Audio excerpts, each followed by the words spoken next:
I'm going to call this special deliberation session of the Bloomington Common Council to order. Will the clerk please call the roll?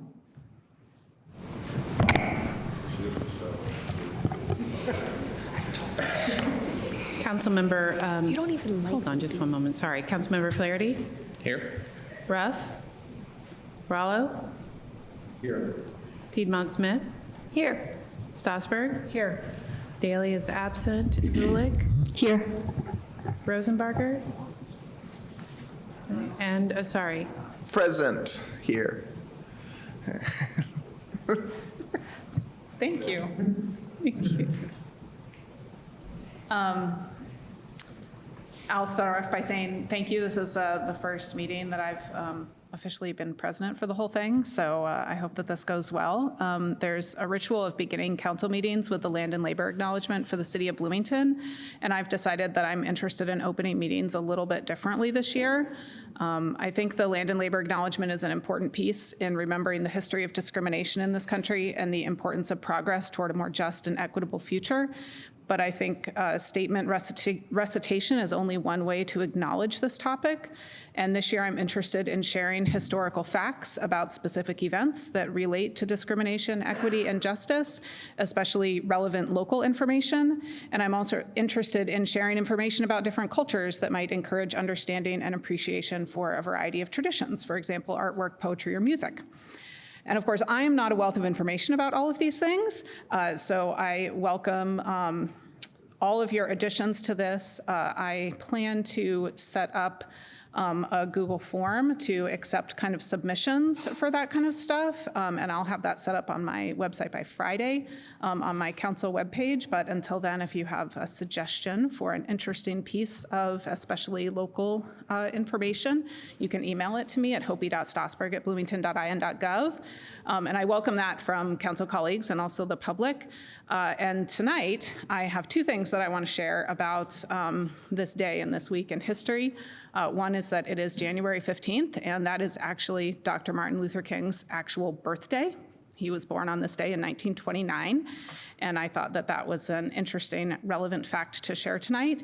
And I also want to remind everybody that we are still living history in terms of firsts. And this week, the first Black person was elected, nominated to be the president of the county council, the Monroe County Council. So congratulations to County Council member Jennifer Crosley for being the first Black person who is president of that body. So that's the kind of information that I'm interested in, and that can be historical, that can be current, as obviously we are still living history.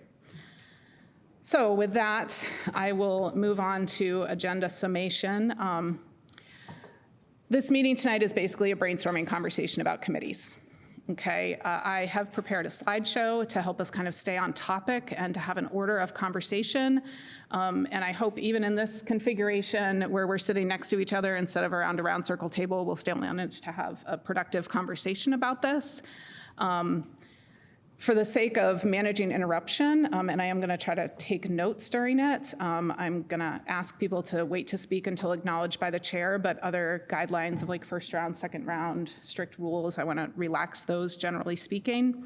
There will be a period of public comment toward the end, and like public comment for matters of legislation, I ask that people keep their comments toward the topic that we just are discussing tonight, as opposed to commenting on everything.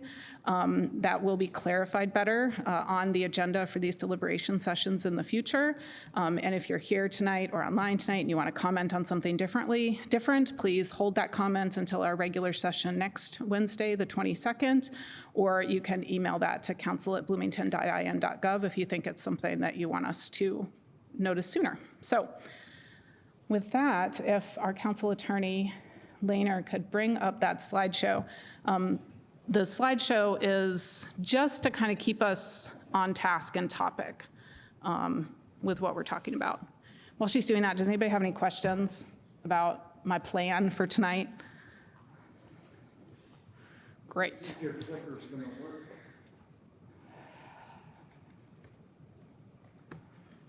Sometimes it's not true. Well,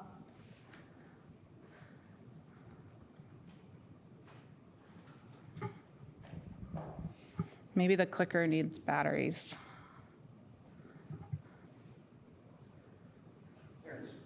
Okay,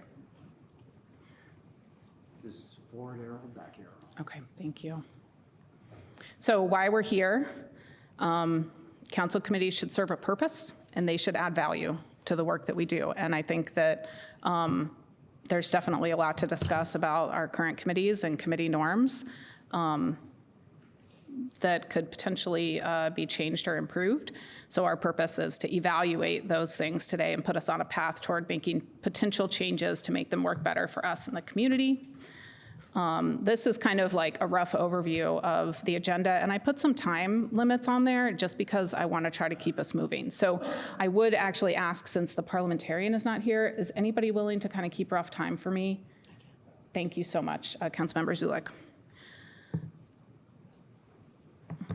Thank you. So the first thing I want to do is I just kind of want to look at code to kind of see what it is that our city code tells us about committees.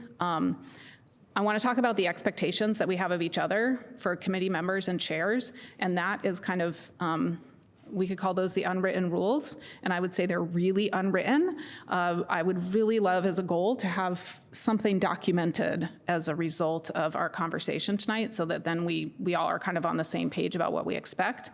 I want to review the committees that we have, the committees that we had in 2024, and then I want to consider committee changes. Adding committees, taking committees away, changing processes, looking at code and going like, well, I think that this thing might need to change or that thing might need to change. This is a real brainstorming session, and it's one of those moments where like I want all the ideas on the table, right? And then we can kind of save some of the really debate of minutia for the future, but tonight, I'm going to say all ideas are good ideas, even bad ideas are good ideas, because sometimes it's good to just get the bad idea out there and acknowledge that it's not a good idea. And then the last thing that you can't actually see so after we do the number 4, consider committee changes, that's when I want to do public comment, so that then we can hear what the public thinks about what we've talked about. And then the last thing, which you can't see on the slide, is moving forward with purpose, which has about 15 minutes attached to it. So we can decide where to go from here and hopefully be able to use this session usefully. And I'm talking a lot right now, but most of this is actually going to be you all talking to me. So next, so from code, this code was in the packet. There's just a couple pages on committees. And, I took those 3 pages and I boiled them down to what I felt like were some kind of like the basic, most applicable things in terms of what is in there to talk about tonight. So there's 3 committee types: standing committees, special or ad hoc committees, and then committees of the whole. Okay. We can establish committees by resolution, which is for standing committees, and we can also dissolve committees by resolution. So if we say tonight that we want to get rid of a standing committee, then we will have to write a resolution in the upcoming weeks to do that. If we want to create a committee, we have to write, if we want to create a standing committee, we have to write a resolution, and then it has to go through the legislative process. Special committees are a little easier, special or ad hoc. Either the presiding officer can just create them, or any 3 council members can create them. Records and reporting. I found it really interesting that the chair is supposed to act as a secretary, or they're supposed to appoint another member to act as a secretary to record what's happening. I'm not sure that that's something I've experienced last year, being on committees. And then the other thing that's interesting is reports from committees are supposed to be written and signed by a majority of membership before they can be given to council, which I also thought was interesting. Yeah, it's interesting. I'm going to try to not comment on things except to say that they're interesting, at least for now. And then the purpose, as it's kind of written into code of committees, is to research and report out on referred legislation. So a lot of what our code says is basically council is going to refer a certain piece of legislation to a committee, and then the committee is going to research that and come back with a recommendation. And I'm not sure that that's what happened very much last year either. And then the other piece, and I put it in quotes because it was actually a quote from code, and this is in Bloomington City Code 2.04, Article 3, that committees can investigate other areas within their jurisdiction. And I think that that's what committees end up doing the most. So, yes, Councilmember Piedmont-Smith. I was reading the sections of code that are in our packet. I don't see 2.04.3, but the sections I do see are in the 200s in 2.04. And it looks like both the records and reporting and the purpose that you have on the slide are applicable only to standing committees. And that's been my understanding as well as chair of a special committee. Okay. Thank you for that clarification. Is that how other people read that as well? Because the heading says standing committees. Oh, okay. Yes, you're right.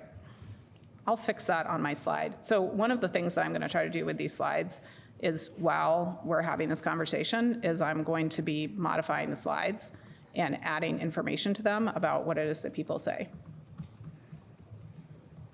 Does anybody else have anything that stood out to them in code or any clarifications that they want to make?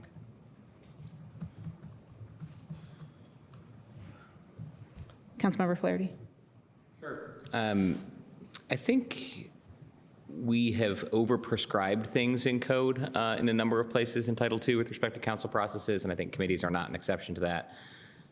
So just a few areas I flagged that might be problematic or otherwise overly restrictive. One, under standing committees establishment, there's a clause or a sentence that says all council members may attend the meetings of any standing committee. But I believe we actually had guidance from the public access counselor late last year that that might not be allowed, even if they were sort of in observation mode, that the PAC might consider that a meeting of the whole council because a quorum is present. And so that section of code may well be wrong, at least according to what the PAC guidance was last year. Another example, in standing committees reports, that section 2.04.230, and maybe a few other areas. I think that the anticipated structure is essentially a referral of legislation, and that that can not always be well suited to the committee's other work, and then including specifying the time when they meet. Second or fourth Wednesday between 5:30 and 9:45 p.m. That's not necessarily well suited to the schedule we settled for council this year.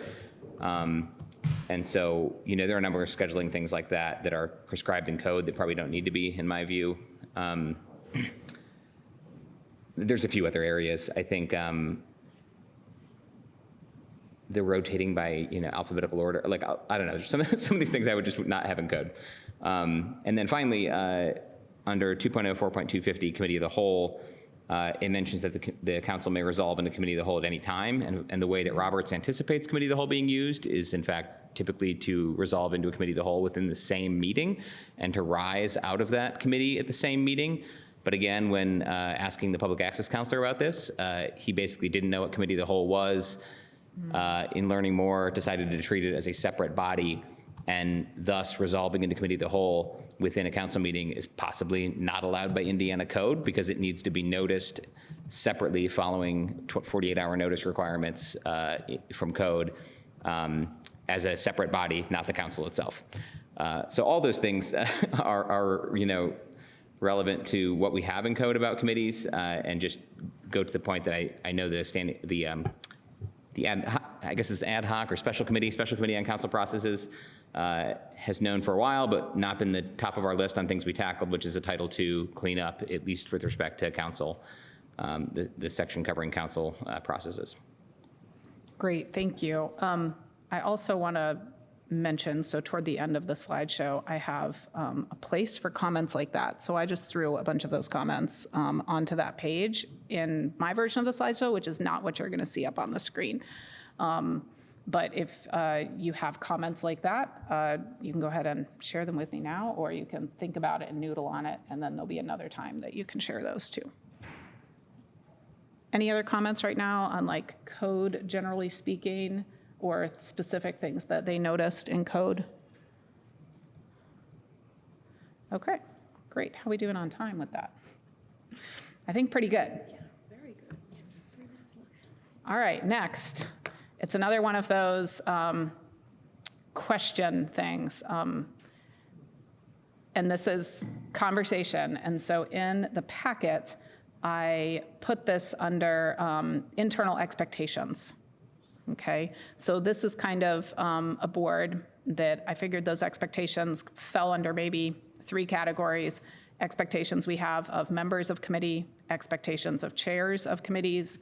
And this is not necessarily what code says. This is what we as individuals think is important and think matters and thinks would be helpful for us, either as members of the body in terms of getting reports, which is expectation for committee reports, or as people who might now be chairs of a committee, because a lot of us are new. And once again, there's no documentation for this. There's no like, what do I do now? I'm chair of a committee. And so I think that that kind of thing would be really helpful. So that last box is expectations for reports from boards and commissions. And so what I mean by that box is that at the meeting last week, one of the things that we did is that we, as a body, voted and appointed various members to different boards and commissions.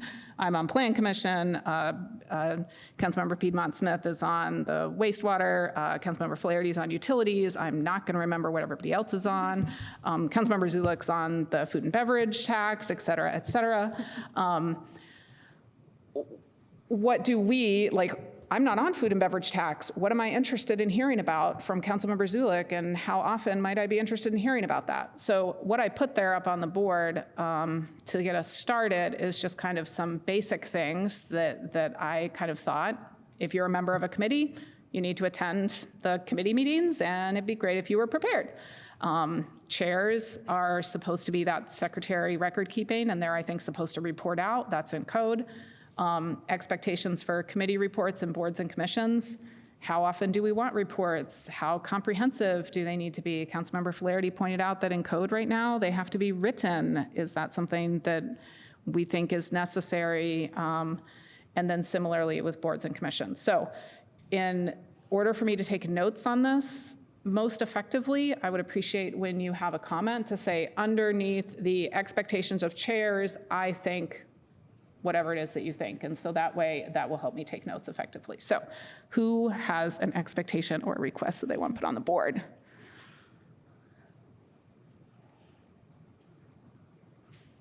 Councilmember Zulick.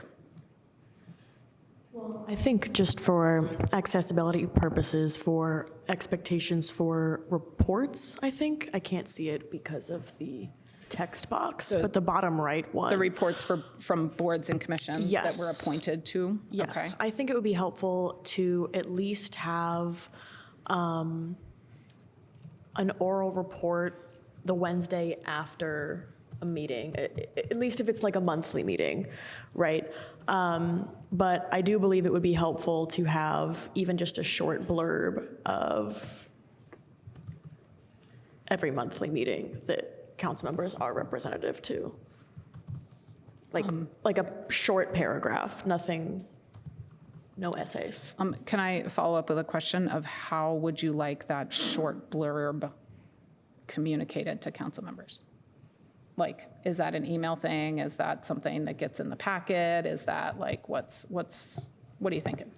I'm open to it. I'm more for documentation for the public, but I think it could be something that's included in the packet. But I would also love feedback from staff on if that expectation would become overwhelming. To include a written report in the legislative packet, Yes. but I don't see a reason why that would be a problem to include in the packet. Thank you. Great. All right, thank you, Councilmember Zulick. Other ideas or thoughts? Councilmember, sorry. I think It's sort of building off of what Councilmember Zulik just said, in terms of what to report out, I think, I'm less interested in people saying, hey, there was a meeting, it happened, and these were the things that were discussed. I think more so it's like what pertinent action, like how does this inform our action and our current deliberations and things like that, right? So we had this discussion, and there's going to be something coming to us in months or weeks or something, I think is the type of report that would be, I think, very useful to have from the different commissions. Okay, great, thank you. Other feedback on what while we're talking about the expectation for reports from the boards and commissions that we're appointed to, any other feedback about anything that other council members would find helpful to hear?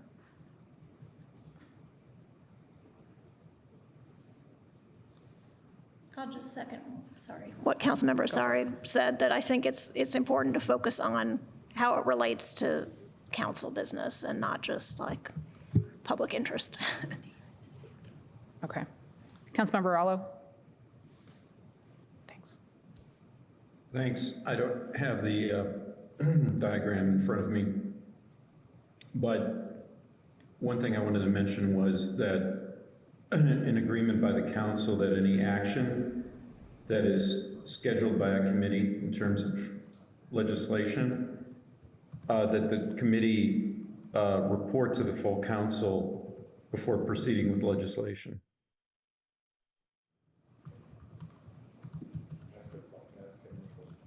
Yeah, Councilmember, sorry. Could you elaborate on that?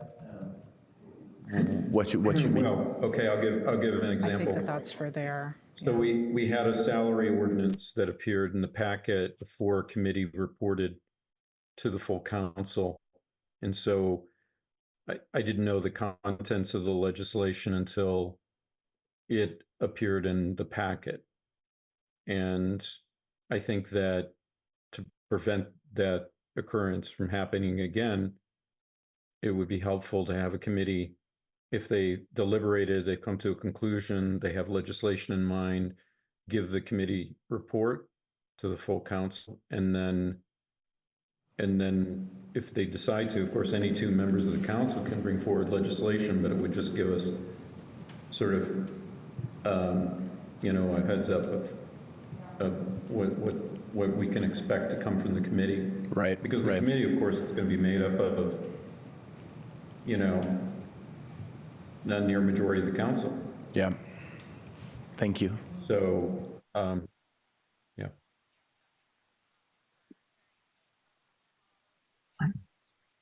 Now of the slideshow. You can't. Maybe it's my fault, but there it is. Can you see it now? Wonderful, Thank you. okay. So we Yeah. had, just for clarity of people who might be confused, we had been talking about expectations for reports from boards and commissions that we were appointing to. Councilmember Rallo was talking about something that should go under, I think, expectations for for council committee reports. Yeah. Okay, sorry Which about is, that. no, that's totally fine, because it's literally like a popcorn. I just had put it in the wrong place, and I wanted to clarify that for anybody else who might be confused. Other comments or questions about this? Councilmember Peabody-Smith. Yeah, I think expectations of members of committees would just include responsiveness to emails and scheduling polls. Wonderful, thank you. And then in the box, expectations of chairs, at least currently, since we're down a staff member again, I think it would be helpful if the chairs would also take on scheduling meetings. There is, we can even schedule rooms. There's a how-to that the clerk's office has for scheduling rooms. I don't know if we want to make that a long-term thing, but currently, as everybody knows, it was Colleen Williamson's last day today, so we're going to be down a staff member. Thank you, that is a great point. Clerk Bolden? Just wanted to add that if you're scheduling meetings, you still have to have a notice posted and everything else, and I don't know if you plan to do the notices as well, but we did talk to your council attorney. I'm so sorry, I had a total blank moment there. About actually doing the notices and the scheduling while you are short-staffed. Okay. Feeling a little guilt there. So. Thank you. What I added to my chart is to ensure that official notice is given for a meeting as a chair responsibility to just kind of double check that that kind of paperwork piece was done by somebody. Councilmember Flaherty, I saw your hand was up. I retract it. Thank you. Okay, thank you. Anybody else? Councilmember Zulik. This may be in the minutia a little bit. But for interview committees, we talked with Deputy Clerk Crossley. I believe that's still her title. Okay. Clerk Yes, Clerk Crossley, about how we might divvy up on different interview committees responsibilities to serve as a liaison for 2 to 3 different commissions. And now we can talk about in detail how we want to do that if we must, but I just wanted to throw that out there, that that seemed to be something that a lot of staff liaisons were interested in having a council point person. Okay, I don't necessarily want to talk about the minutia of that right now, but I did put it down under expectations of members that interview committee members serve as liaison to boards and commissions. Thank you. Sure. Any other comments on this, additions, expectations, or things that we would love to see that would help us out? Councilmember Piedmont Smith. So I think expectations for committee reports may vary by what type of committee it is. So like the Special Committee on Council Processes, we'll have that 2024 report to you next week. We had the previous chair, Councilmember Flaherty, had a report for activity in 2023. So that has so far been an annual report. There will also be legislation after the report that's based on what we did in the report that you'll see.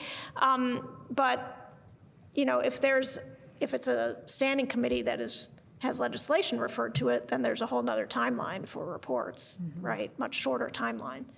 So I think it depends on what kind of committee we're talking about. Thank you. That's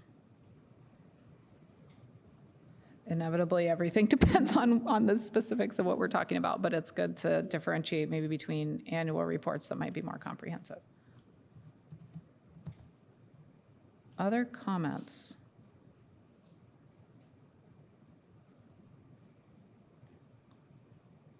Okay, I want to dig in a little bit to kind of what Councilmember Flaherty was talking about earlier and what was just referenced by Councilmember Piedmont Smith. Right now, our code dictates that all reports from the committees have to be written reports. So I would really like there to be, I would like maybe more frequent, less formal reports in terms of verbal, I guess. Again, the requirement for written reports is only for standing committees. True.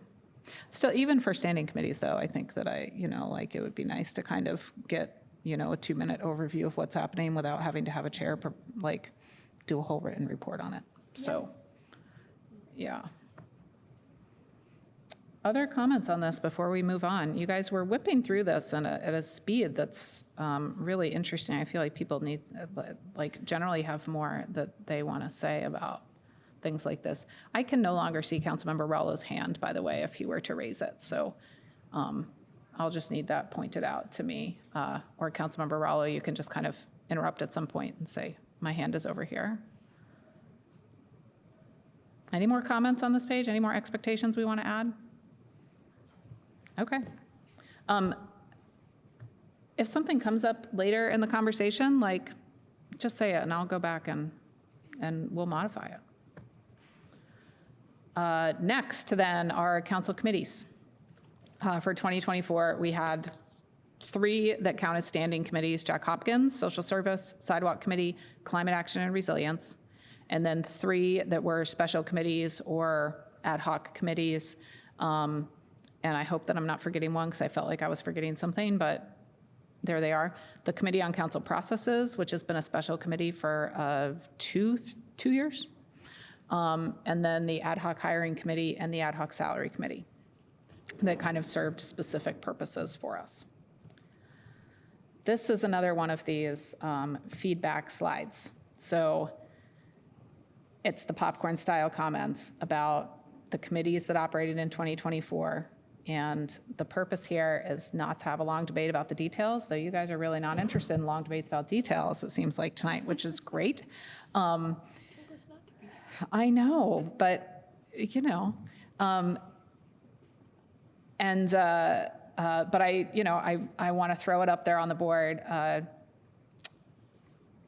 think Jack Hopkins is important to the community because I think that it is unnecessary to have such and such a committee, because in that last box, which there's always something that we can't see because there's always something covered up by the words. That last box says ditch it. Ditch a particular committee that we have. We just really don't need it, and here's why. And there is a whole another slide about what we might want to add, okay? And so this is purely brainstorming about the particular committees that we have right now, why they're important, why they're useful, what it is that they've done. If you were on a committee this year and you were like, hey, this one was really great. And even with the ad hoc committees, it's like, well, it was useful in this way, and it maybe it served a purpose, maybe it might continue to serve a purpose, even though it's technically over. Any and all comments? Who wants to start? Councilmember, sorry. I think just from my perspective, just to simplify the whole framework, I think the only one under consideration of the existing things is maybe the, I even forget what it's called, you and the 3 of you were on it. What was it, about the climate change? Oh, climate action. Resilience. Yeah, I think that's probably the only one that currently we have that needs to be rethought. I certainly think there's others that we should add, but I think that's the only one that is one to consider, but not because it's I just think it's sort of past its design, if you will, right? So either needs to be redesigned or rethought. So you think that we should ditch climate action and resilience because? Strong word, okay. But so it's unnecessary. I really like that. I had a little fun with the slideshow. Yeah. So I don't know if it's unnecessary. Action, resilience might be unnecessary because I don't know if it's designed. I don't know if the purpose for which it is designed still exists, and so I think that its design perhaps needs to be considered. I don't know. Councilmember Flaherty, would you say that I don't know, you'd know better, but. Councilmember Flaherty? Sure. Yeah, happy to speak to this as chair of the committee for a number of years, not all of them. Councilmember Sari is correct in that this committee was developed at the same time as a number of other standing committees in, I think, 2020. And when a lot of those committees went away, this one was retained. I think we haven't been doing a lot of referring of legislation to committees, this one included, and that was one reason at the beginning why they were created. I'll also note the context has changed quite a lot. In 2020, we did not yet have a climate action plan. The council was not participating in the sort of new climate action team that is internal to the administration. We are now. With the appointee, Project 46, which is a regional, cross-sectoral, and intergovernmental climate collaborative, did not yet exist at that time. We didn't have a climate dashboard. And so all these things have kind of grown and addressed some of the gaps that I think the committee was trying to address, including like tracking implementation of our climate action plan, for instance, and working with staff on that. I think for reasons of, I don't know, capacity focus, maybe otherwise, it hasn't proved a particularly useful body to co-develop legislation either. Maybe the committee structure itself is not well suited to co-development of legislation because it's hard to get, I mean, just straight up half of last year, we had a really hard time scheduling meetings based on the schedules of the 4 members and staff and getting everybody who we wanted to be in the room. So this was a conversation I was trying to get us to have in the latter half of last year, and we struggled to even have the conversation, which I still would like to get us together to have beyond this meeting tonight. One additional note I'll mention is the, I think, anticipated development of a transportation commission very soon. The 2 biggest emission sectors in city governments are in our built environments and energy, and then in the transportation sector. The two chapters in the climate action plan with the most actions, the most focus, I think a transportation commission. I've been intentional in bringing amendments for that to really make sure that sustainability is a integral part of the values framework informing that committee's work. I think that's probably the best place to work on and advance the transportation-related dimensions of the climate action plan, which leaves kind of built environment and the energy sections. I think that can come, I mean, Plan Commission is one suitable possibility, but that type of thing has also just tended to come from council. I have draft legislation right now, for instance, that I developed mostly independently in conversation with some colleagues about a number of sustainability changes for the Unified Development Ordinance, for instance. So I think a finance committee or a budget committee is another thing we've contemplated. I think that's a really one that would have another intersection with our climate action plan implementation. So there's just a lot that has changed since the committee started. I think most of those are proving more suitable avenues for working on the things that the committee was created to work on. So for that reason, I've been leaning towards dissolving that committee. But again, that's just my opinion as someone who cares very much about this issue and has chaired the committee for some years. We have not yet discussed it at length as a committee in the committee setting to make a recommendation. Do you think we should put something in this place, or like?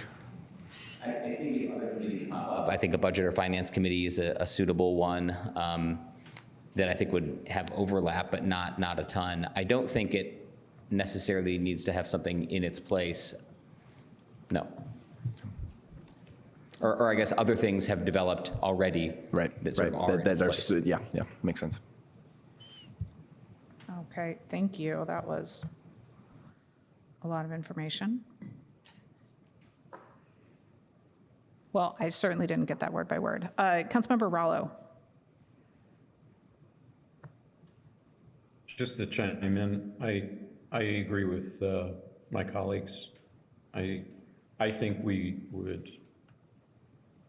could dissolve it and perhaps have a resilience ad hoc committee that would meet when needed. Maybe expand the idea of resilience, not just to climate mitigation or climate adaptation, but resilience in terms of things like, as you're watching, I'm sure, the fires in Los Angeles County. It's obviously very a complicated situation, but there seems to have been a disconnect there between officials and the needs of the community. And it concerns me that, in my memory, I haven't had a presentation regarding emergency management in at least a decade, I think. I know that this is generally in the hands of the county government. However, maybe it's something that we might want to consider to be informed, aware of emergency management plans, aware of the potential threats, awareness of funding needs, vulnerabilities, things like that. So it's got me thinking about resiliency of the community and our role in it, and we should have a role, I think. Again, the county has the Emergency Management Advisory Council that meets regularly, and there is no presence of the city council on that body. There is an attorney from the mayor's office, I think, that attends. But this is something that I think we might want to consider in terms of what we mean by resilience for the community. So just wanted to put that out there. Thank you. Great, thank you. I just want to say I love how Councilmember Rallo keeps moving me into other slides, because the next slide is where I added a bunch of that information. So you're like thinking one step ahead of us, and I love that. Wow. Are there... It's mutual, Hopi, thank you. Are there other comments about this slide that we're on in terms of, well, and Councilmember Asari just stepped out, but I mean, he started out by saying, well, he thinks that the committees that we have are good, except maybe this one. So I want to urge us right now to actually define some ways that they're good. Why are different committees important to the community or useful to council? Like, what is it that they're doing that is making a positive impact? And I think that those are things, even if we, like, I think it's important to identify things that might be problematic or we might want to change, but it's also important to identify successful things and how they're working well. So Councilmember Piedmont Smith, I don't know if what you're going to say falls in that category, but. Oh, I have so much to say. I'm sure that you do. Just go slow. So first of all, to the Climate Action and Resilience Committee, if we do away with it, I think we do need to be sure to have council input into the internal, is it called a green team or sustainability team? Climate action team. So maybe we could appoint just one council member to sit in those conversations. I currently do sit in on those conversations, and the role has been as the chair of the committee, but I agree that if the committee went away, that shouldn't change the council's participation in the climate action team. Right. So Sorry. then we would just Yes. Appoint to someone. have to Yeah. appoint Sorry. somebody. Yeah. Sorry to interject. And the same thing with Project 46, and that maybe logically would be the same person, but that should be an annual appointment or a per term appointment, either way. As far as other committees, I think the Special Committee on Council Processes is useful to the council and to the public eventually. I mean, we spent a lot of time in the last couple of years talking about the resident boards and commissions and how to use them more effectively and how to make sure that their members get some training and onboarding and clarifying language in Title II about those commissions, and that's what will come forward in the coming weeks. So I think that's useful for the council, but as far as interaction with the public, it could be important to the community as well. I mean, the so-called consensus building activities we had last year came out of discussion at the Special Committee on Council Processes. So I think that was good for the community as well. And I have more to say, but I'll shut up for now. Thank you for saying what you said, not for stopping talking.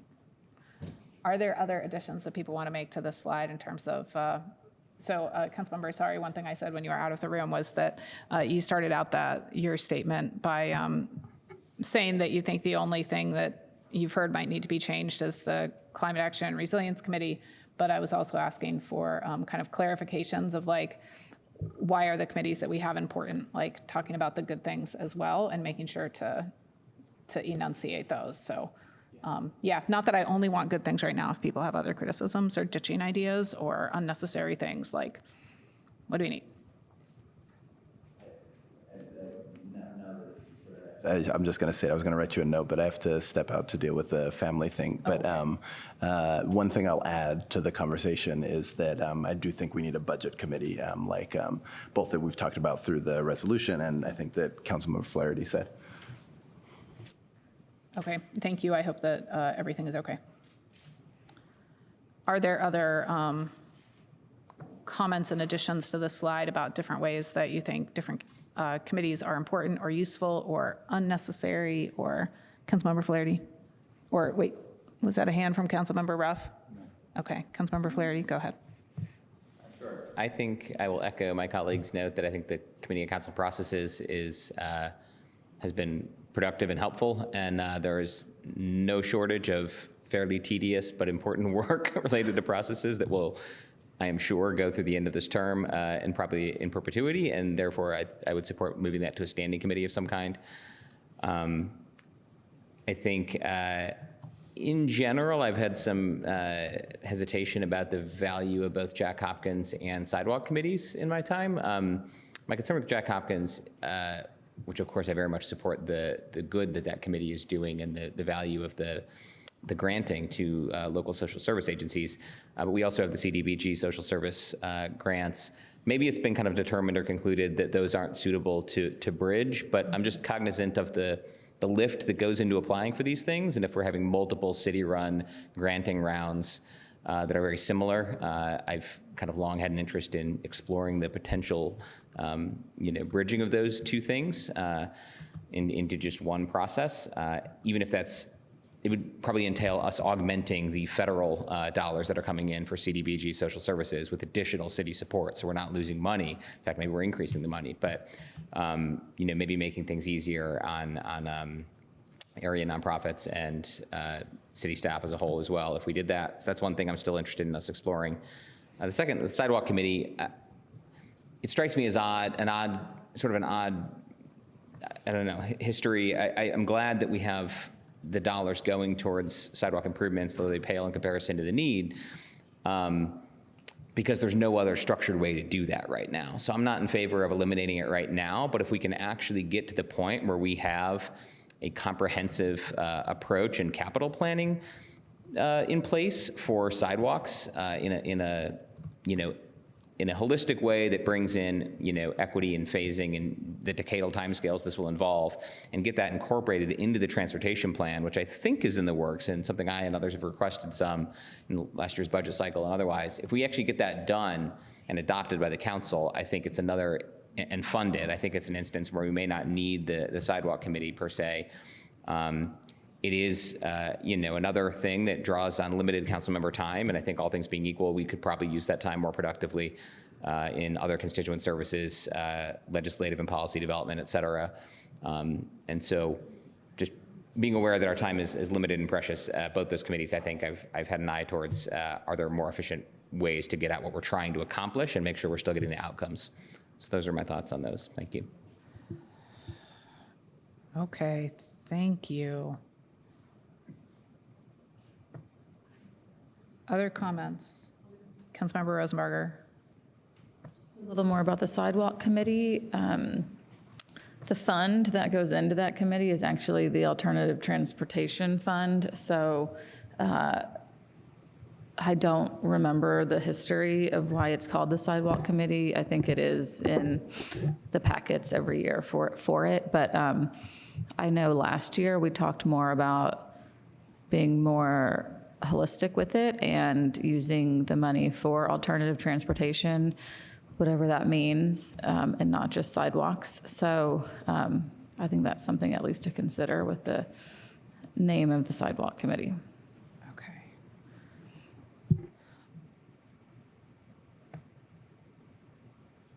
I think that to some degree, maybe both of those comments veered us into the next slide too. So I hope that I keep all this in order well. Other comments? Councilmember Piedmont Smith.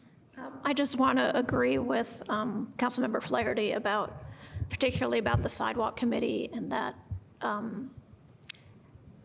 few years ago, the council adopted, or I don't know if it was an official resolution, but we looked at the new criteria that factored in equity as well as other things to determine what missing sidewalk segments would rise to top priority.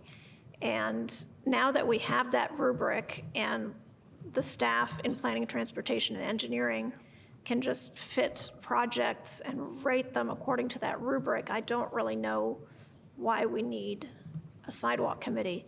Now, if it's going to be a transportation committee, well, that's not really needed since we have probably going to be, we're probably going to approve a transportation commission that will have a council member on it. So, yeah, I think that the council members' time could be better used than on a sidewalk committee. Okay, sidewalks, because of driven process, okay. Thank you. Other thoughts? Councilmember Zulik. Sentiments for a budgeting committee. Okay, that's on my next slide with creation of new committees. We're not there yet. Right now, we're still working on the committees that we already have for 2024. And I know, I reckon, see, we'll get to the next slide. We'll get there, I promise. Other things before Councilmember Zulik is ready to move on. Councilmember Piedmont Smith, you mentioned that you had several comments. Do you have anything else that you want to add right now? Well, just looking at the ad hoc committees that we had, of course, the ad hoc hiring committee we've hired for that position, so that's done. The ad hoc salary committee, it seems to me that work isn't really done, but is maybe would be a good topic for all council members to discuss at some point, the principles for determining salaries for elected officials. That was the topic of this ad hoc committee, and it was kind of rushed, and we passed a salary ordinance December 11th, but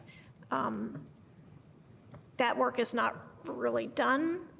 But I am also not convinced that a committee is the best way to continue doing it. So I don't know where that fits in with the It fits in on the next slide. Maybe we should move on to the next slide. And if you have something that goes onto this slide, then that can happen at some point. Councilmember Rallo. Yeah, since the topic came up, I thought I would say something in defense of the sidewalk committee.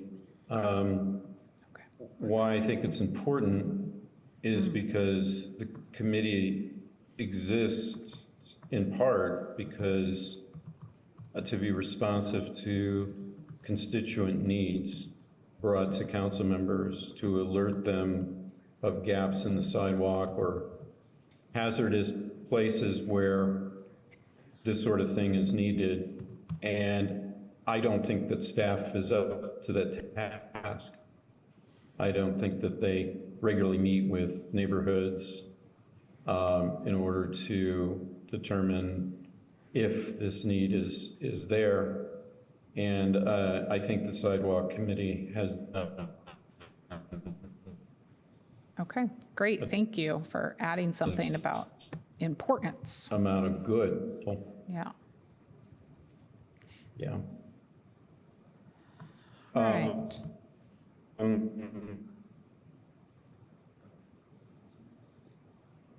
Just lastly to say that I think that rotation fund, it has been used for purposes other than sidewalks. Okay. For instance, road crossings, and it's also been used to leverage funds from the MPO, for that matter. Thank you. Thank you. Let me just take a minute and add those last couple comments somewhere.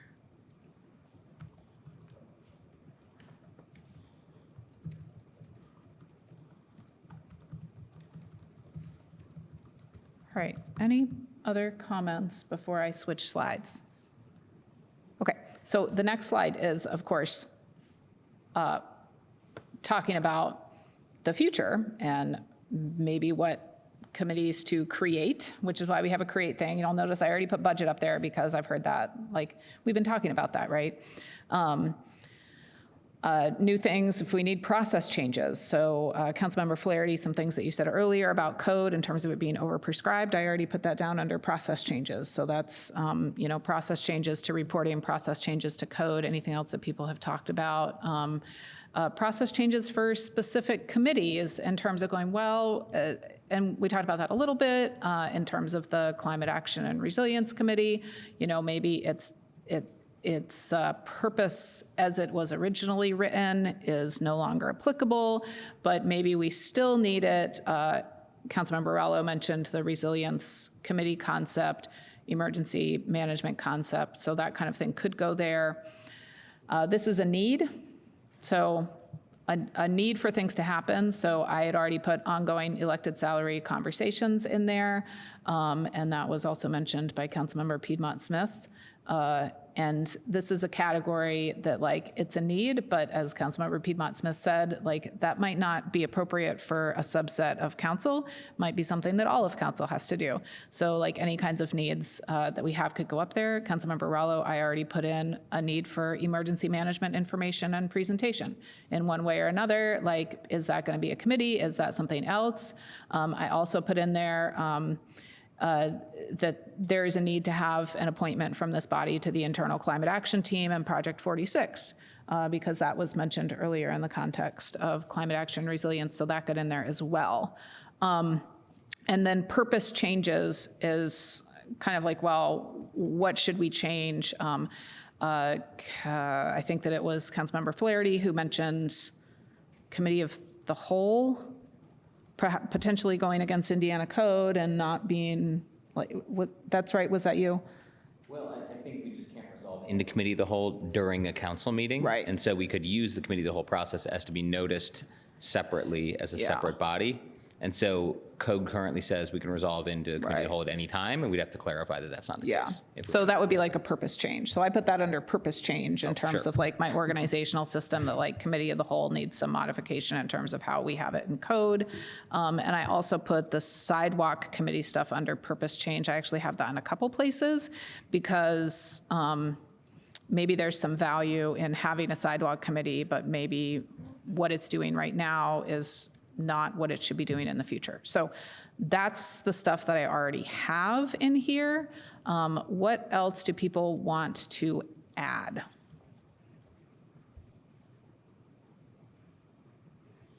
Councilmember Piedmont Smith. Well, I don't know if this is an addition, but we did pass a resolution on budgeting excellence last June, and it was it called for the creation, along with the administration, of a task force. Let's see, what does it say? Establish a task force under the budgeting process consisting of council members and city staff. And this task force is supposed to be charged with exploring and recommending improvements to Bloomington's budgeting processes, ensuring that the city employs the most effective, transparent, and community-aligned budgeting practices available. And that task force is then supposed to make recommendations that we can use for budget year 2026. So we're already behind, because budget year 2026 budgeting processes are probably already starting. Yep. So I don't know what role that task force would have in relation to a budget committee of the council, but I wanted to throw that out there.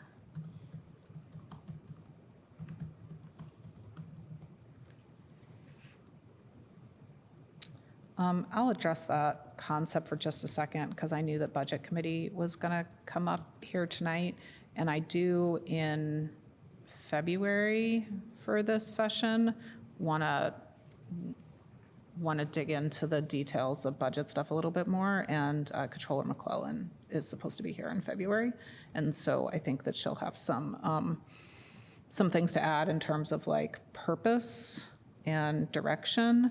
And ideas for, like, task force versus committee, or, like, both, and how those might be the same or different, and how, like, because like all of us should be really deeply invested in the budget. So I was kind of like, does it even make sense to have like a subset of us doing like budget committee stuff, or should there just be more budget related stuff worked into the full council? Yeah, there's a lot I to just feel talk like we about there. passed a resolution saying we're going to create a task force and we haven't done it, so. Yeah. Yeah. Noted. Other comments? And we have plenty of time now, guys, so if we want to start debating some minutia of this, like, I guess that's okay. Councilmember Rosenberger? I don't know if this is relevant. This is a need, I'm not sure. But, and I don't necessarily know that it would be a committee or anything that needs to do it, or just Spitball. administrative council. I think there's a need to tighten the reins on council meeting presentations and timings. I don't know if that, falls anywhere in this, but in like communicating to presenters, like this is the time you have, all that stuff, you know what I'm saying? Yeah, I know what you were Okay. saying. You want me to speak up? I can. Special committee on council processes in December, so. You did already talk about that? In the special committee on council processes. Yeah, cool. Okay, so I guess that's nothing. So that's all I got for now. Okay.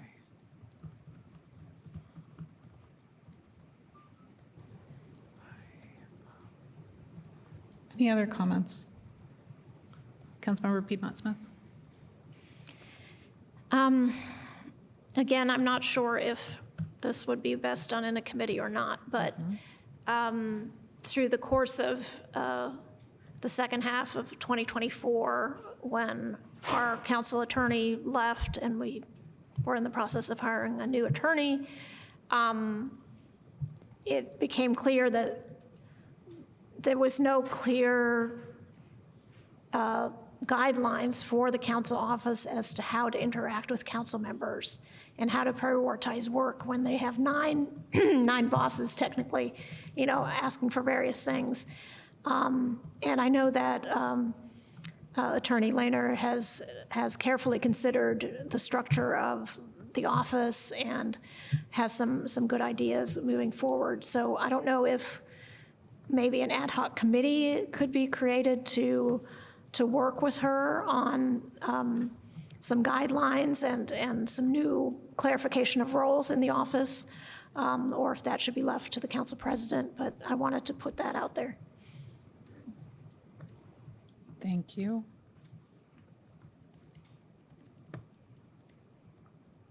Anything else? Wait, 1, 2, 3, 1, 2, 3, 4, 5, great. Just realized Councilmember Flaherty stepped out. I wanted to make sure we still had quorum. And we do.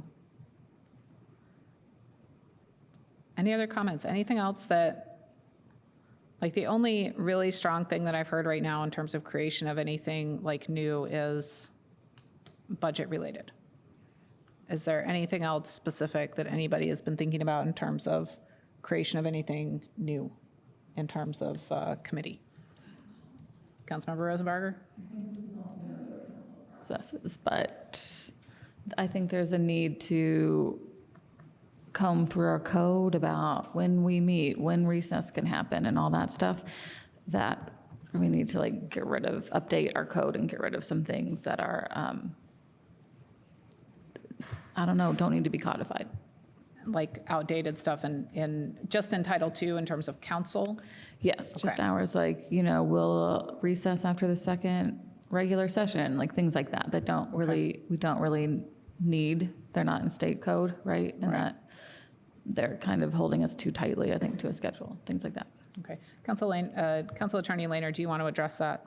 I agree with you, and I agree with Councilmember Flaherty's comments about that.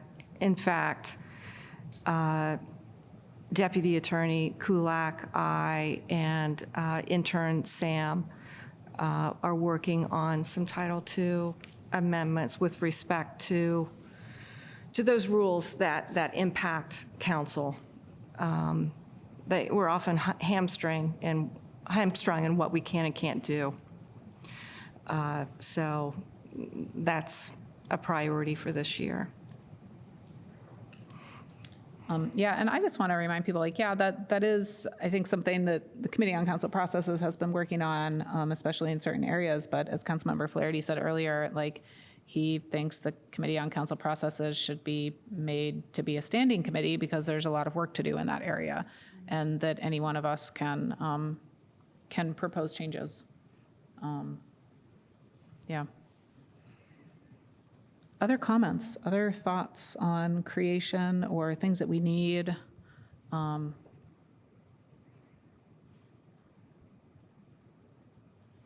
Councilmember Ruff, you've been very, very quiet. Do you have anything that you'd like to add tonight? Not, like, I don't intend to call you out, but I do. If I had something substantive to add, I would add. But thank you for checking. Okay, sure.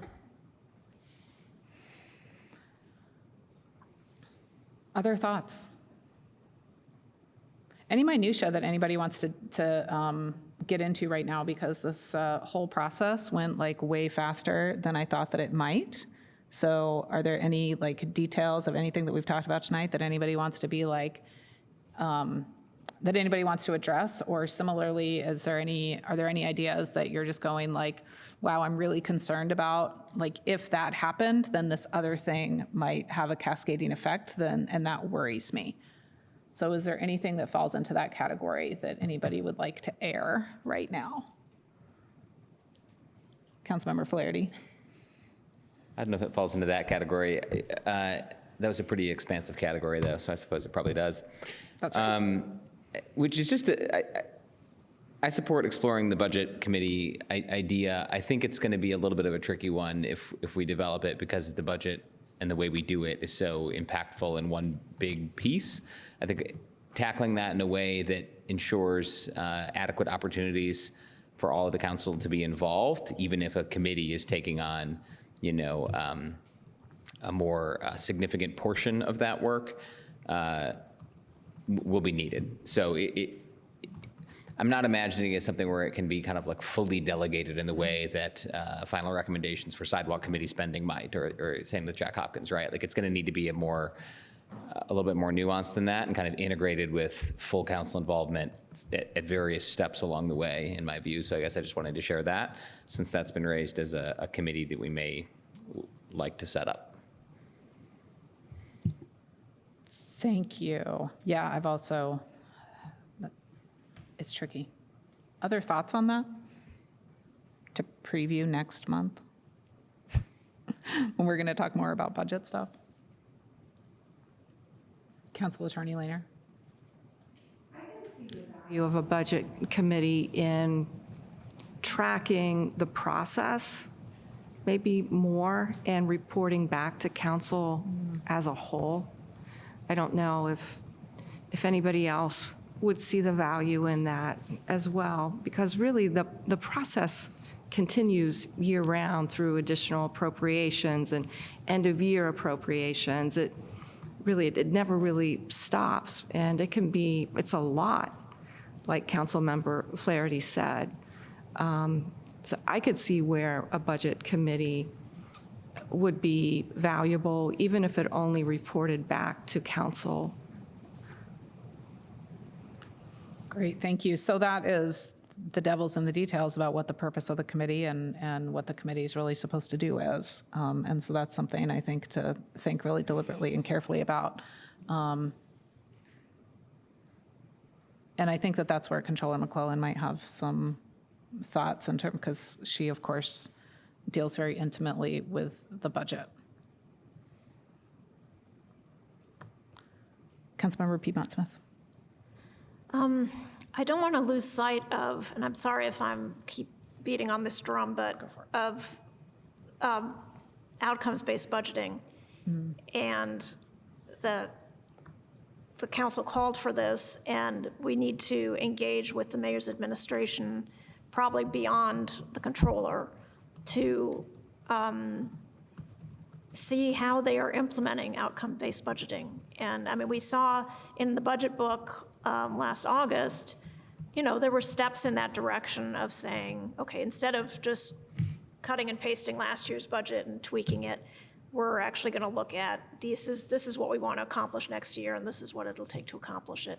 But, it was a small step, and I'm hoping for a bigger move in that direction this year, but I have no idea because I haven't talked to the mayor about it or, what the department heads are thinking. And in the resolution about budgeting, we also asked departments to, pilot this outcome-based budgeting process. I'm really sorry that Councilmember Osari had to leave because it was his idea. So I really don't want to lose track of that, and that's a little bit different than a budget committee that just kind of keeps tabs on the budget as it proceeds and such. It's a real shift in how we think about budgets. So I don't know how that can be wrapped up in a committee, or if it should. Do you think that could potentially be a role of a committee to kind of be kind of keeping tabs on how that's working in different departments? Well, I think looking back at the resolution, we should have a task force. We should reach out to the mayor and say, can we get this going? And have a few meetings and say, okay, how can we move further towards outcome-based budgeting? Let's look at these case studies of other cities.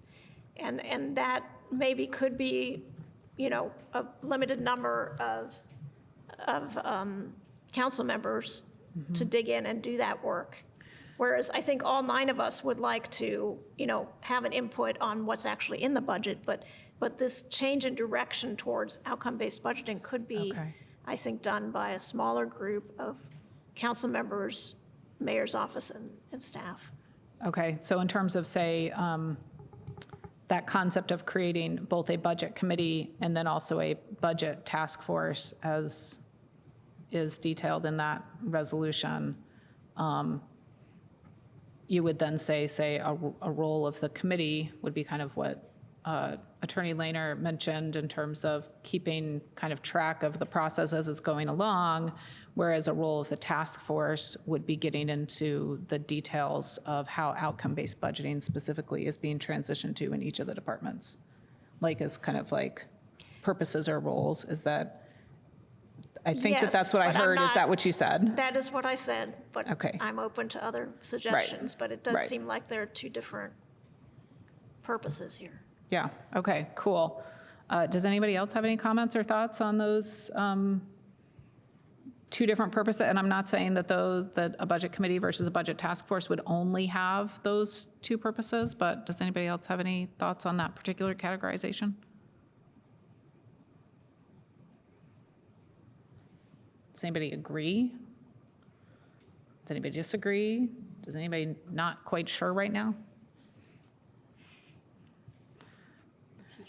Yeah, I'm thoroughly in teacher mode right now. For y'all who don't know, like I actually was a teacher, so this absolutely feels like the moment where the teacher's like, does anybody have anything that they want to say? And like the students are all sitting there going, no, I'm just done.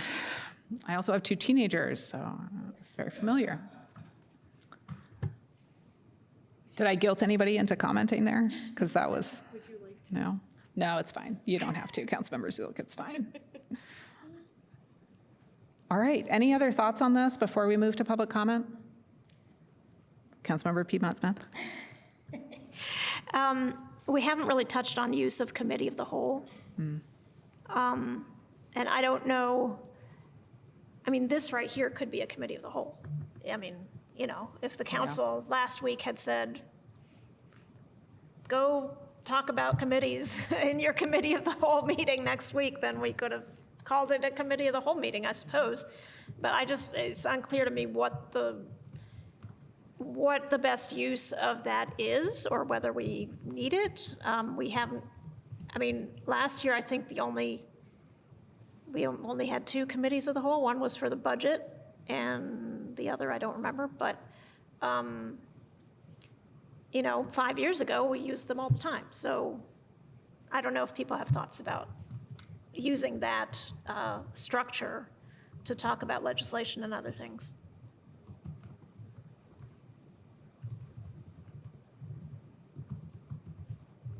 Councilmember Zulik? I've never experienced a committee of the whole meeting, so bear with me on that. But is there a big difference between that and what we're doing right now? Well, historically, the committee of the whole in this body has been for legislation. So we'd have first reading, then that legislation would be referred to committee of the whole the next Wednesday, and we would talk about the legislation and then go to second reading on the third Wednesday. Like, as an interesting note, if you look at the packet and those few pages about committees, the committee of the whole section like takes up more space than any of the rest of it. I just think it's, I mean, I also question the purpose of committee of the whole and what it's for and what it should be for. Councilmember Rosenberger. I think there can be a use for committee of the whole, but I do not prefer it because of the lack of record keeping. So I think in my first term, it was problematic that most legislation was heard in its entirety. Is it hard to hear me? At committee of the whole, and then it was just not heard again at regular session usually. So we didn't have the minutes, like there are no minutes, I guess. Is that the word? Is that what I would say, Clerk Bolden? I mean, there's like abbreviated minutes from committee of the whole. They're short. Our committee of the whole, we don't really have minutes, or it's just like very abbreviated, right? I mean, we don't have detailed minutes. To clarify, traditionally, the committee of the whole only had a memo which listed attendance and all those other things. That's actually all that's required for your regular sessions as well. Okay. We've done more in the past. I like the more. In the past. And we have switched to a new format for minutes for 2025, so you'll be seeing those soon. Okay. Yeah. So I like that we got away from committee of the whole. I also like that, I mean, we can structure a regular session or a special session however we want to structure it and still have all that record keeping. And I like that when we switched that we could like vote on legislation if it was ready, whereas committee of the whole, you have to wait until a regular session. So sometimes it was very useful that we would discuss and be finished and then could vote on it in a regular session, where we couldn't do that in committee of the whole. It was a lot of repetition. Okay.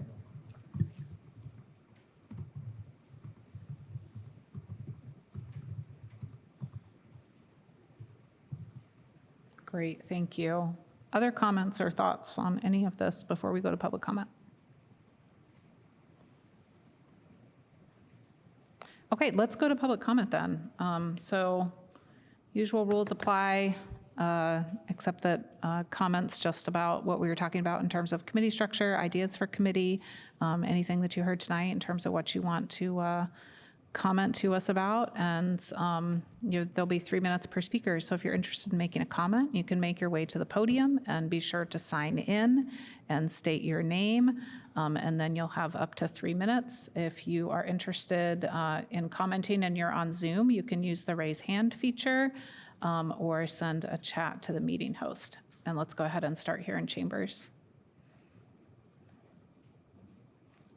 Yep, go ahead and step forward. Council Attorney Lehner, is the timer ready? Yes.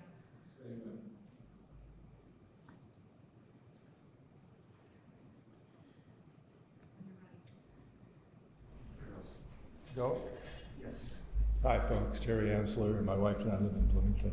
I'm East Bloomington Lane. Happy New Year. A couple things just in relation to Can you state, if you stated your name, I missed it. Could you Terry state? Amsler, A-M-S-L-E-R. Okay. So a couple of things. First of all, I appreciate that you're thinking about these deliberative models and what you can do with the deliberation and the consensus building and the work. So I appreciate the thinking you're putting into the experimentation you're doing it with it. So it's just, I think it's a value. It's a good governance to effective process. to democracy, even, if you will. So I think that's good. My main interest in being here tonight was because I'm interested in the Committee on Council Processes and its important work. So I'm glad to see this work will continue. I'm happy to see that it may be thought of in a different style or model of meeting. I think that's a little beyond my pay grade to talk about. I will say that I think there's potential to adding a bit to its purposes in some way in some way for that committee to be most timely and useful, which another thing could be said. I want to say a brief word about, briefly on the Budget Committee. Yes, good idea, by the way, from what I understand of it, which is only this much. But I think yes, and don't think about it, as was said, too narrowly as being simply a pass-through. Thinking about the budget process is a really good idea. And this is where one of the places that could happen, I think. So that sounded good. Also, I heard comment, I think Councilmember Rallo, if he's there, I think was talked about emergency management. I think that was from you. I want to say yes to that as well. I think I have friends in California, and I'm not saying I'm worried about that exact thing here, but I think that's not the point. I think there are issues relating to changes in our world and dangers in our world that should be paid attention to. I'm not sure we're doing the full job that we could do, so hats off to Councilman Rallo. Somewhere on that, I'm trying to leap around here. Did the Budget Committee?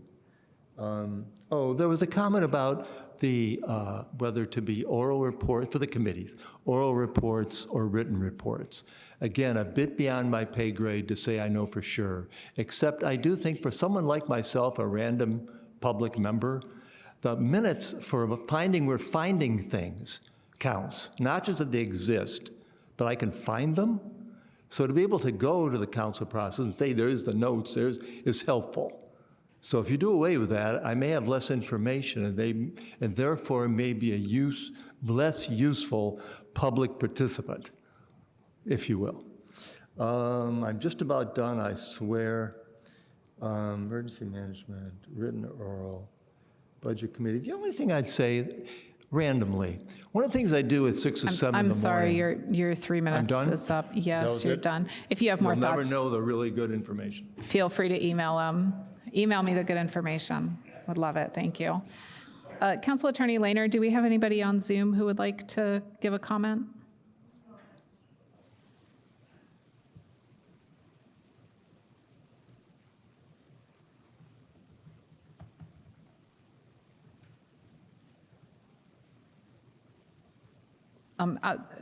We have one more here in council chambers, so I'll give you a minute on that. Oh, okay.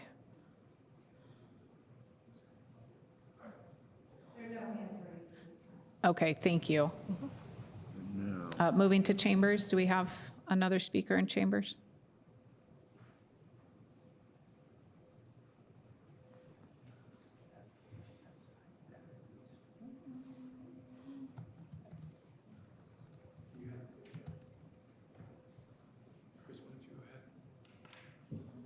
Oh.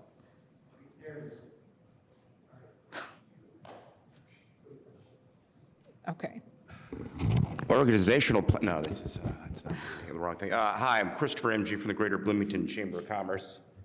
And interesting deliberation meeting today. And as someone who goes to the council process meetings, I think it's been pretty successful in its mission. It does get some creep in there, as I think was the last meeting I had where it was getting into HR functions and DEI training for new employees. But there's a lot of ground to be gone there. And I think a lot of things that I think Councilmember Rosenberger brought up that can be addressed within that body. I agree with a lot of the other things said. One thing we've talked about is budget and budget committee. And my favorite particular committee is from the county council is the long-term finance planning committee that your colleagues at the county do, which is long-term financial planning to provide recommendations to Monroe County Council on a framework for future budgeting years that promotes fair allocation of financial resources amongst county government. And looking at sort of the fiscal restraints that the city has, and I've been through a couple of these budget processes, And I don't think some of the council members know what they don't know. And so it becomes this sort of muddling through process where we don't even have a good sense of where we are fiscally in the city. So usually the mayor has its budget and the council members want a little bit more. And fiscally, you looked at this year, you're like, well, we're going into the reserve this much and we have this long-term commitments to these salary increases. Where are we at fiscally? And I think sort of a committee that kind of learns some of that long-term, looking at the fiscal outlook for the city is where we need to go. So maybe before we sometimes go to some of these other sort of budgetary things that I think the council is looking for and really interested in. And, you know, we just talked about, which is pretty minutia inside baseball, which is the committee as a whole. I still like that in the council's pocketbook, its toolbox, in that I think it gives you an option to just have a long deliberation between the next regular session, because these schedules are made ahead of time. You can get some of that done in that time, because what ends up happening is these meetings, I don't know if you know, they can go long and then go longer. And so if you have this option to go into that and just sort of deliberate on some of these things, it does sort of make those next regular sessions maybe not the marathons that I don't think do you or the public any service. I think that's about all I have today, but thank you for putting on these deliberation meetings. I do look forward to the next one, and maybe we can get the white table back, which I think I prefer. Thanks. Thank you. All right, next person in chambers, and if we just want to give a pause for just a second for our council attorney to catch up with what needs to go up on the screen and also the meeting timer.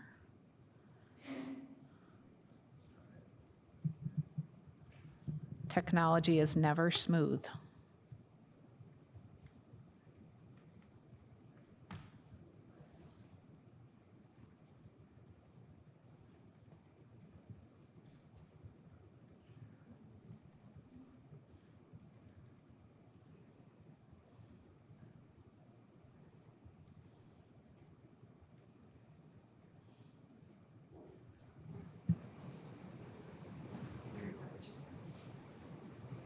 There we go. And if we could get the clock, the timer set back to 3 minutes, and then our speaker will be all set to move forward.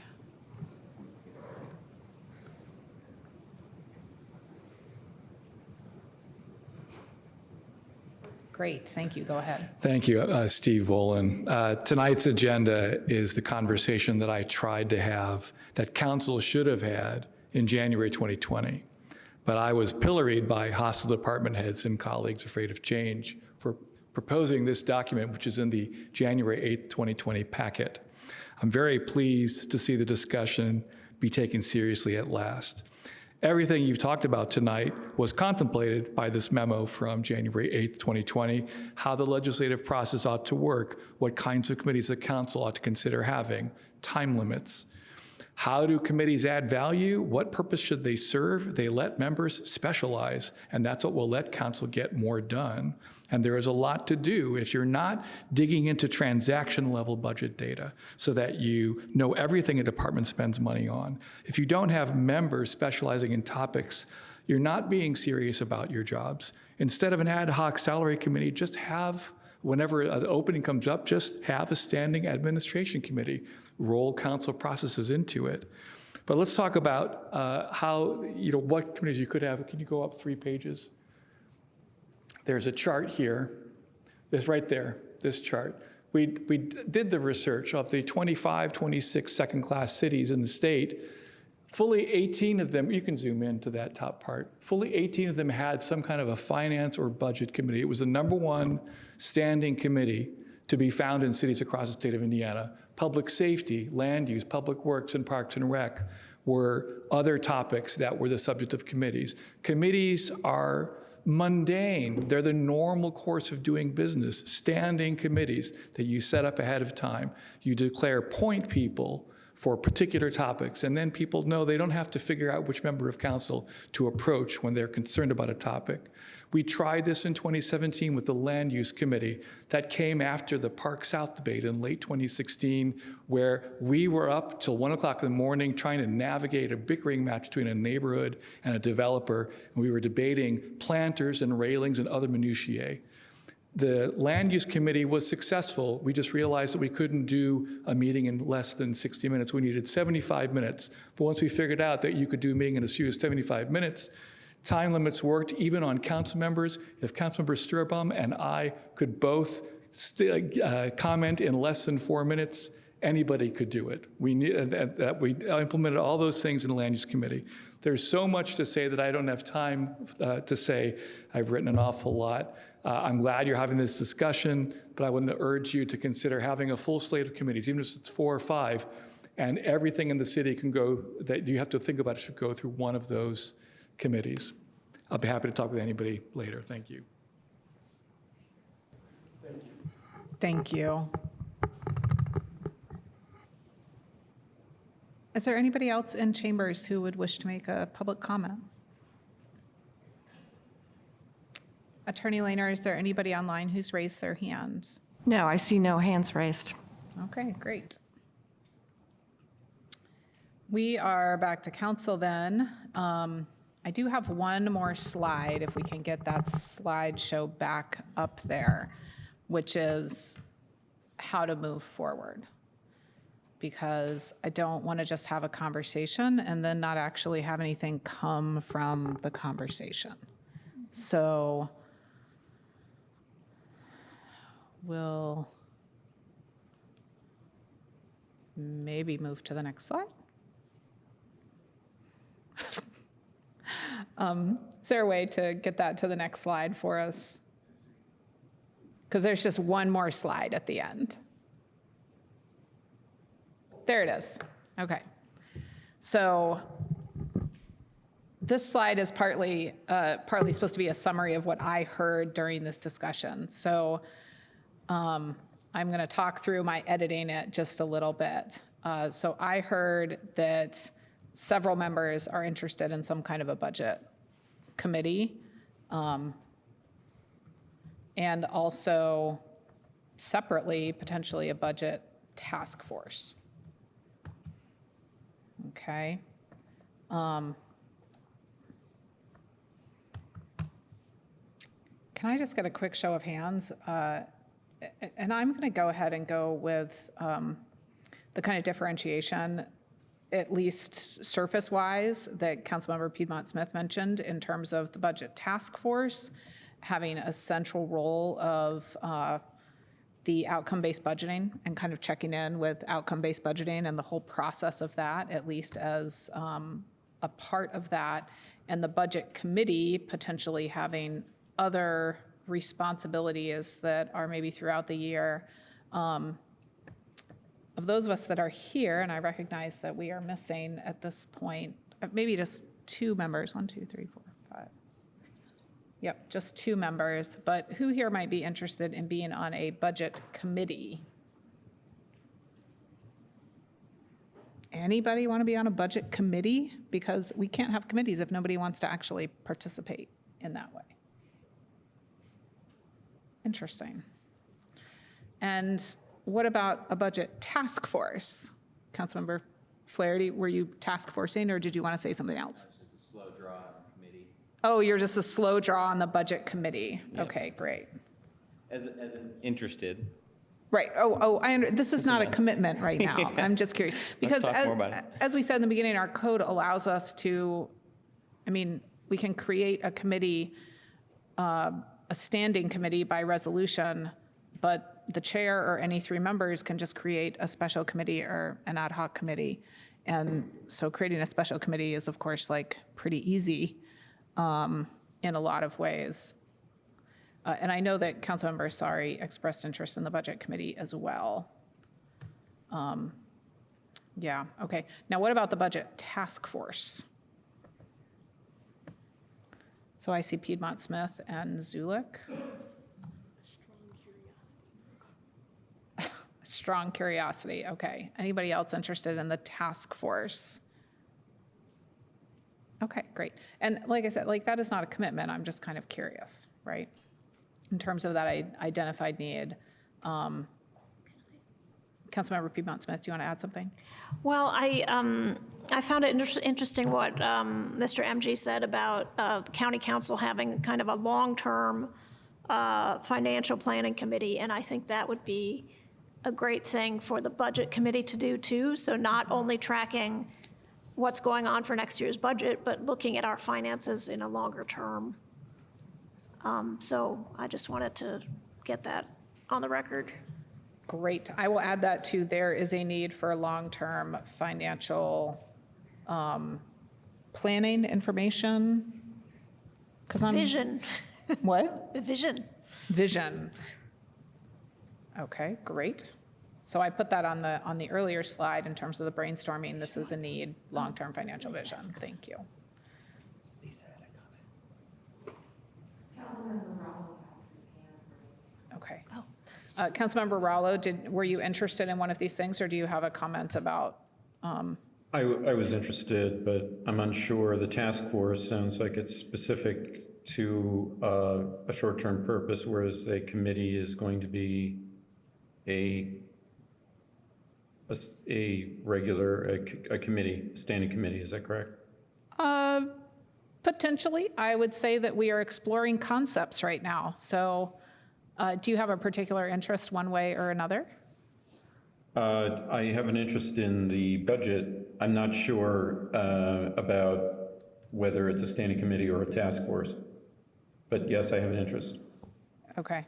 So you would be interested in either one of those potentially? Yes.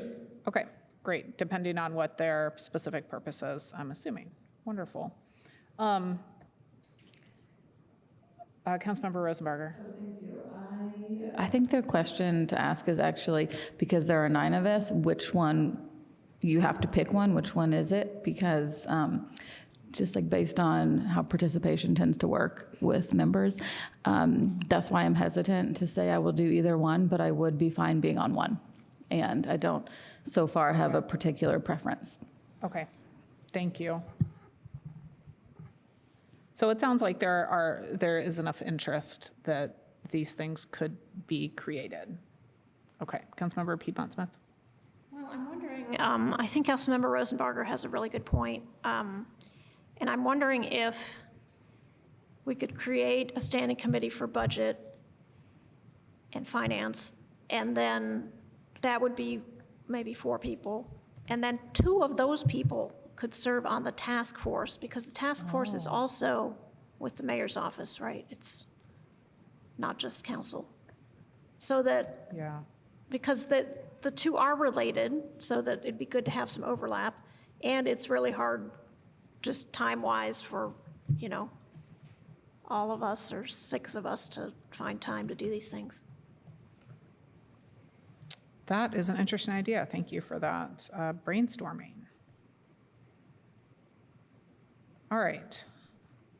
So let me go back to summarizing what it is that we think that we need. The other thing that I heard a lot about was there's a need to, I'll say, somehow rethink climate action. And I think that we heard a lot of different pieces of that, and so I'll just put a need to rethink it. And I think actually there was maybe a rough consensus to rethink how the climate action works. Was there anybody who doesn't think that that's a fair characterization? Like you're thinking about the Climate Action Resilience Committee as it is right now, and you think, no, we definitely need to keep it as it is right now because it's serving some very specific purpose as it is right now? Because I didn't hear that at all in the session. Is there anybody who thinks that at this point? Great, so I will put that under rough consensus at this point, and then also rough consensus to create some kind of budget / finance committee / task force, making that work in some way. that we also all want to do that. Okay. The other thing that I think that I may have heard consensus about was making changes to Title II.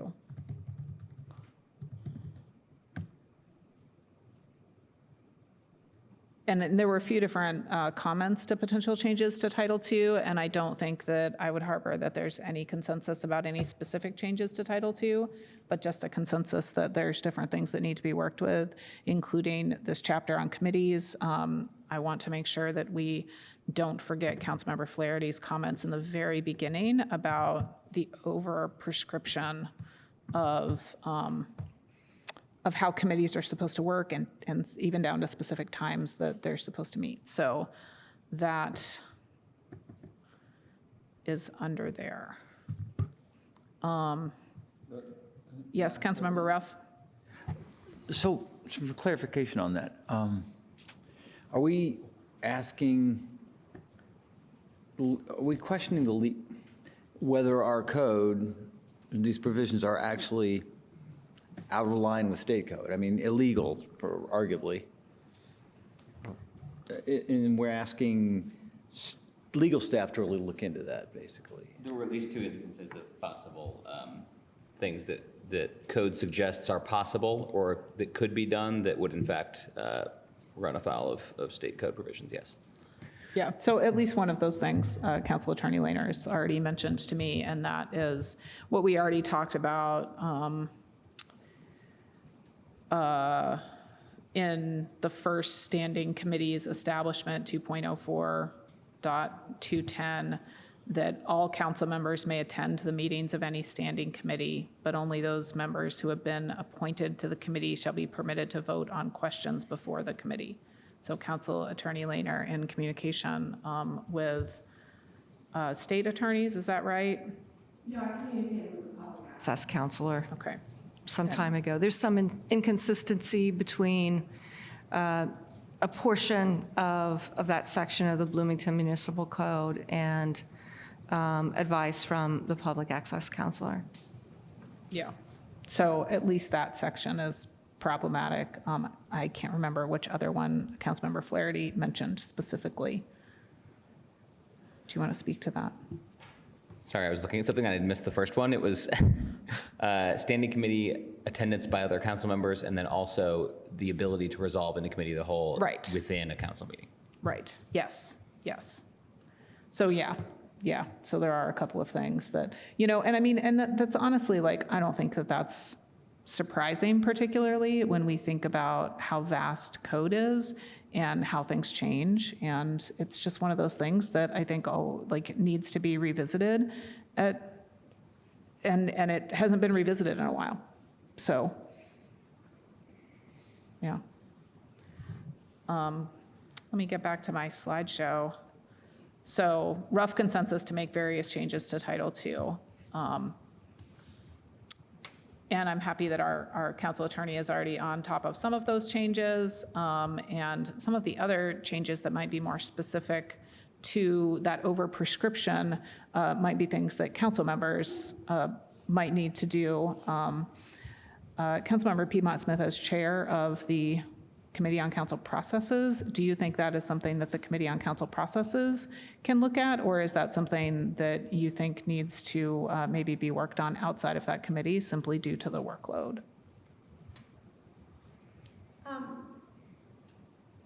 You're referring to other changes in Title II, like getting rid of the very prescriptive when committees can meet and that kind of thing? Yes. I don't even know if, I mean, yes, we could look at it in council processes, I think.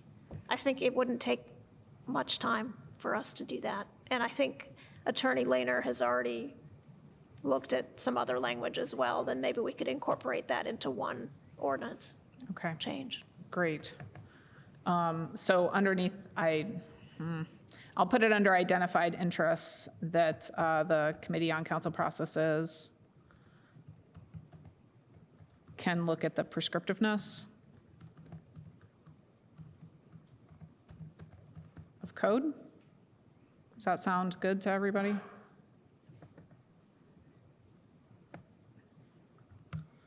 and hopefully progress can be made in that area. Great. Councilmember Rosenberger? Okay.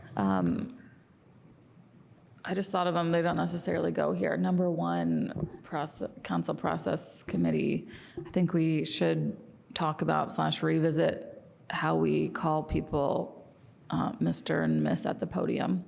And I think we should think of something different, like resident or, something else. Okay. That's just tiny, but here we are. I do think there's some value in talking about standing committees or I don't know that I would call them anything else because that's what's in our code, standing committees. What I really liked about standing committees when I was a part of them was that I think it was a really great way to divide the work among 9 council members. And we had a lot, of course, and I think with the committees we have now, we could look at buckets like finance, like administration, like planning and transportation, maybe public safety, something along those lines where instead of a specific committee for everything, like a budget committee and a budget task force, it would fall under finance. And something that was great, like I said, was that I think we were all on 4 committees.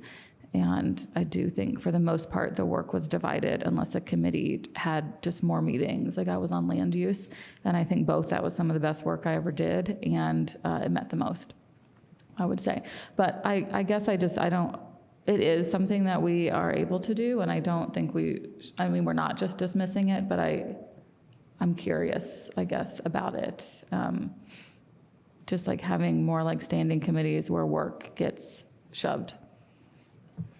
So you generally think that we should have more standing committees to distribute workload? I think that I the summary? didn't say that, but that I am curious about it. You're curious at how that would play out in the big picture? Like Okay. if we had a community affairs, right, committee where that would house like Jack Hopkins, right? And I don't know if that would help workloads, and then also residents being like, who do I talk to for this kind of thing? Okay, great, thank you. Okay. Councilmember Rallo? Yeah, I just wanted to say something about standing committees. The council did try it, and they had great flaws. One flaw was they met at various times and days of the week that the public was unsure when the meetings were going to be held, whereas if we had a committee of the whole, the public was always aware that we were meeting Wednesday evenings at a specific time. So it was confusing. And then it didn't result in more efficiency. Council met more hours when we had standing committees than either before or after that was implemented. So it didn't prove to be more efficient, it proved to be less so. So I hope that we don't go back to a model of 9 standing committees. For those reasons, I could mention others, but I'll leave it there. Thanks. Thank you.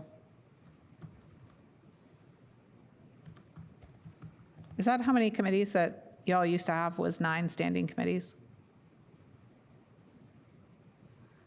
I think that was the case. Okay. Okay. Councilmember Piedmont Smith?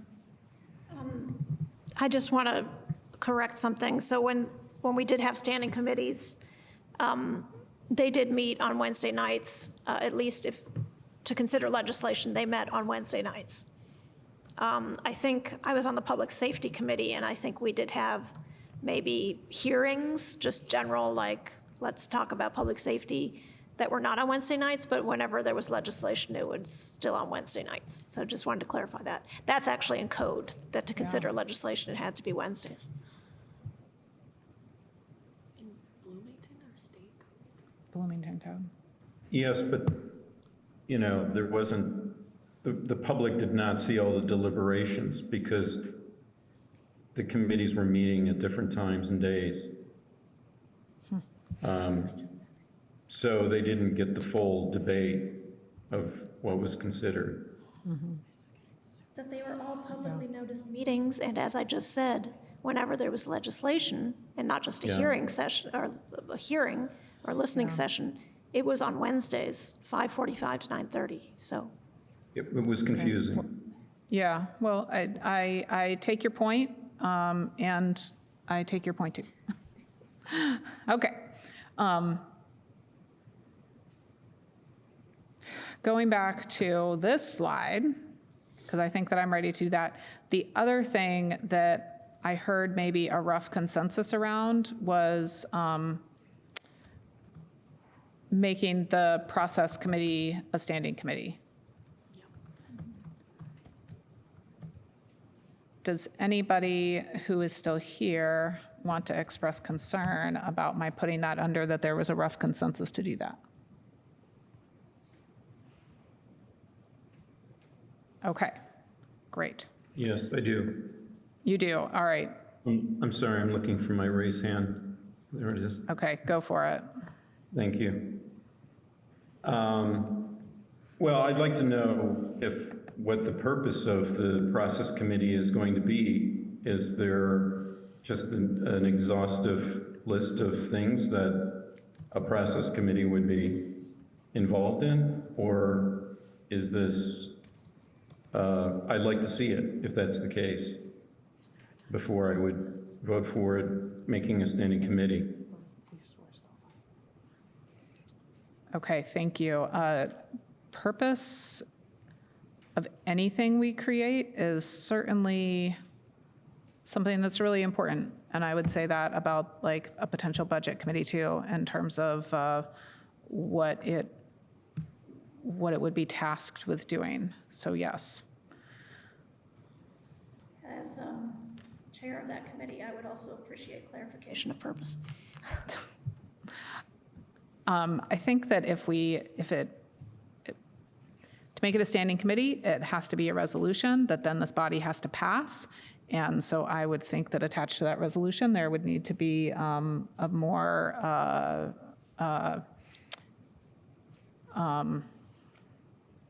what's the word? Descriptive purpose, a more defined, that's the word I want, a more defined purpose than what exists right now for it.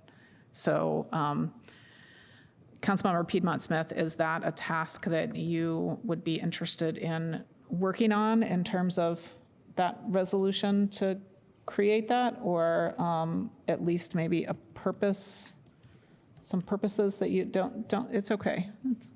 Help, you won't be doing anything by yourself, okay. Yeah, I can start it. Thank you. Yeah. Thank you. Start resolution.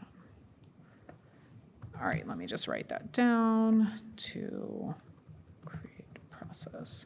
Councilmember Flaherty, what do you want to do about rethinking the Climate Action and Resilience Committee? I could either draft a proposal myself to like a draft legislation proposing its sunset with an explanation of why and what changes might need to follow. Because I think there is generally support for that, is what I'm hearing. My intent originally had been to get the committee together to have that conversation amongst ourselves and get a committee vote on that, and moving forward in that way before doing that.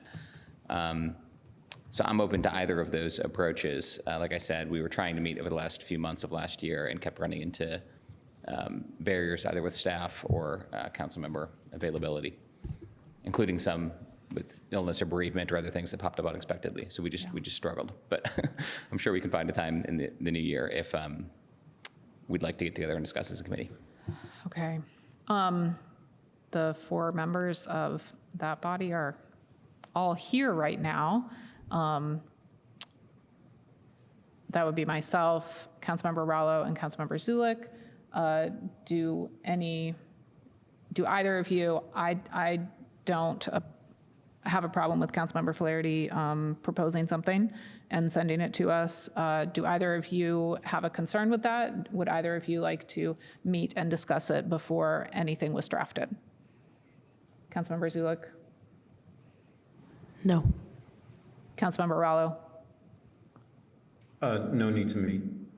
Okay, great. So Councilmember Flaherty, if you are willing and able to do that, that would be much appreciated. And then maybe you could communicate that out and move from there. Wonderful. All right, anything else that is a glaring oversight right now in anybody's mind that I missed in terms of a moving forward piece on this slide of actions to definitely go forward on? I've got budget, I've got climate action, resilience, I've got process, I've got Title II changes. And I'm totally open that I'm missing something and that I'll go back through my notes and go, oh, I forgot this thing. But if anything is on top of anybody's mind right now, wonderful. I don't think there's anything left to do but adjourn then. I hope that this went well for people, and I am open to feedback about how this deliberation session went, and we are adjourned. Thank you.